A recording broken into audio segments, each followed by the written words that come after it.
Hi, Gareth. Just wanted to know what the situation is from your end. Will the two players, will they be unavailable for you tomorrow? Well, we don't know at the moment, Simon. There's obviously got to be quite a doubt, but there's still a lot of discussions and investigations going on behind the scenes. So they're at the moment, as Andy just said, they're isolating, and we just have to find out over the next sort of 12 hours or so. Okay, thanks, Simon. Next, go James Robson of The Standard. Hi, Gareth. I know you've said already that Harry Kane will be starting tomorrow. I just wonder, is there any point where you would drop him for a game, or is he undroppable as your captain, as the best goal scorer in the team? Does that make him undroppable regardless? Well, I think the only thing that's relevant is what I've said already this week, his importance to the team. He's been our best player, our most influential player, our most important player for a long period of time. And of course, there's been moments where the likes of Raheem have probably had periods where he's been critical for our success as well in terms of the goal scoring. But Harry has consistently been our top goal scorer. His record, since we've been in charge, is phenomenal, and he's a hugely important figure for us. Thanks, James. Okay, a reminder to raise your hands as and when you do have a question. We'll next go to Rob Harris of AP. Hi, Gareth. Good luck for tomorrow. Is there any sense, do you think, to discover from the Scotland team how their bubble might have been breached with this infection, in terms of anything that you might want to change around the England team going forward to prevent anything like that happening? And also, we heard about the talk you gave to the players, just highlighting how not every team always wins in the group stage. Some don't get any wins. Was that important for you to try to just calm things a bit? Yeah, I mean, in terms of the COVID regulations, I think every team is trying to apply those as vigorously as they can, and we've been living with that for, in a football sense, internationally, the last 10 months or so. So we're doing all we can on that front. In terms of the messaging to the players, I mean, I think there are going to be some teams in this tournament who win all three of their group matches, but there will only be a few of those, and the objective has been to qualify. I think it was important that the players understood, firstly, a lot of them now know what a unique game England against Scotland is. No matter what they read about it, no matter what they've heard about it, until you play in one or you're involved in one, you don't really appreciate how unique it is. And they've come through that. It wasn't as good a performance with the ball as we would have hoped, but we still had 60% of the game, and we were in control for the majority of it. We just weren't able to break them down. So we've talked about that. We've talked about what we would need to do differently against them or against that type of system in the future.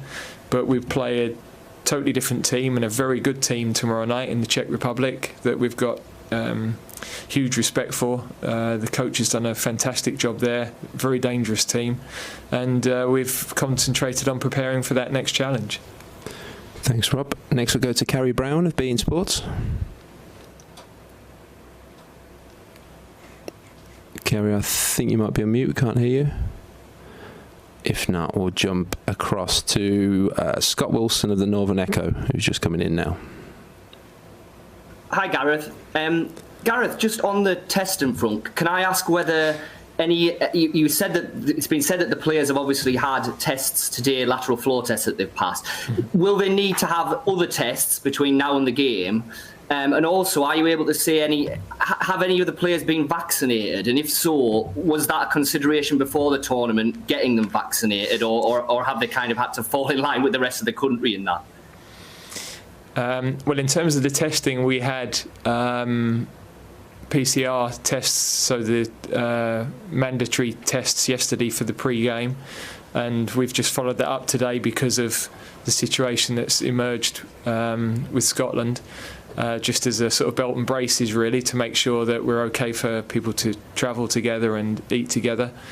In terms of the vaccination, I think you need to go back to my suggestions in March around that, where I was fairly firmly shouted down for daring to suggest anything of the sort. So I did propose it, but I, of course, at that time also said I totally understood where we stood in the pecking order for vaccinations, and it's more important that the clinically vulnerable and everybody else received those first. So I felt we were getting to a point where that would have been helpful, but in actual fact, vaccinations wouldn't stop you catching the virus, so it wouldn't necessarily avert this sort of situation, in fairness.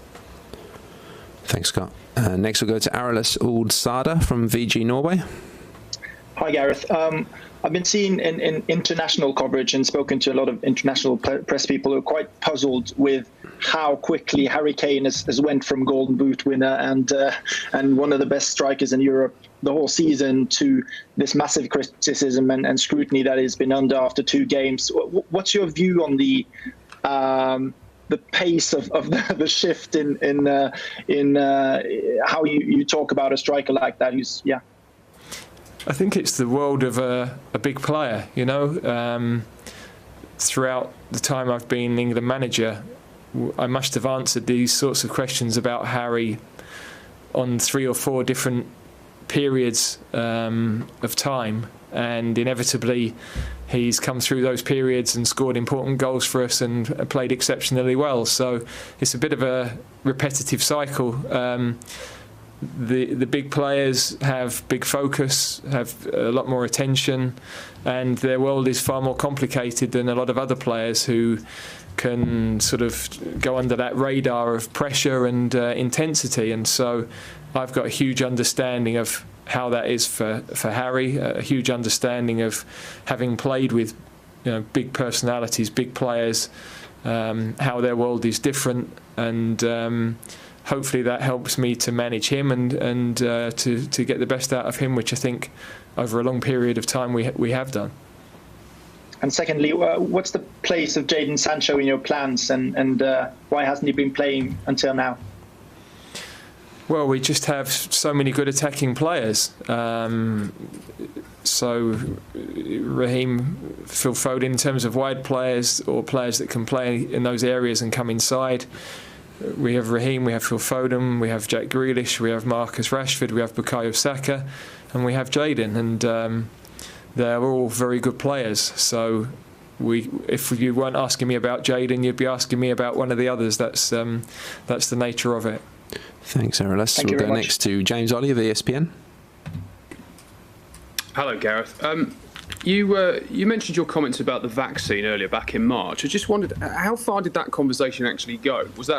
Did it end with sort of a formal request to government that was rejected, or what actually happened there? I wasn't involved in any formal conversations. I just made an observation that I thought, given the tournament, given that we were asking professional sports people to go into these sorts of events and travel and go back home to their families, that there would be a point where it would probably be that they were at greater risk of catching the virus than others. But look, that ship sailed, and as I said, even if we had the vaccine, I'm old enough, I've had both vaccines now, but I know that I'm told you can still catch it, the different variants, it's just less dangerous. The reality is, moving forward, I don't think we'll be in a situation where a positive test rules you out, because I think we'll be living with it like we've lived with flu. But we're not at that point, and of course across the rest of Europe and the rest of the world, the situation is different in terms of numbers of people that are vaccinated and the dangers of it. So we have to accept we're in the situation we are, and we're abiding by all of the regulations, and at the moment that's why the two boys are having to isolate until we have more information and confirmation of where we stand. And just one on the game, if I can. Gary Neville was talking about how he thought fatigue might have been a factor the other night against Scotland. I wondered whether you thought that was the case, and if so, whether you need to freshen your team up, maybe make 1 or 2 changes. No, I think we had a tactical problem to break Scotland down, that we couldn't get the overloads in wide areas as easily as we had done in previous matches, and that's great credit to Scotland. We've talked that through with the team. I think the majority of players are in good physical shape. We have got players that we haven't started that have missed training or have had injuries, and so that's part of the reason for some of those guys not having started games. But the team that started were in good physical shape, and I've got no concerns about them.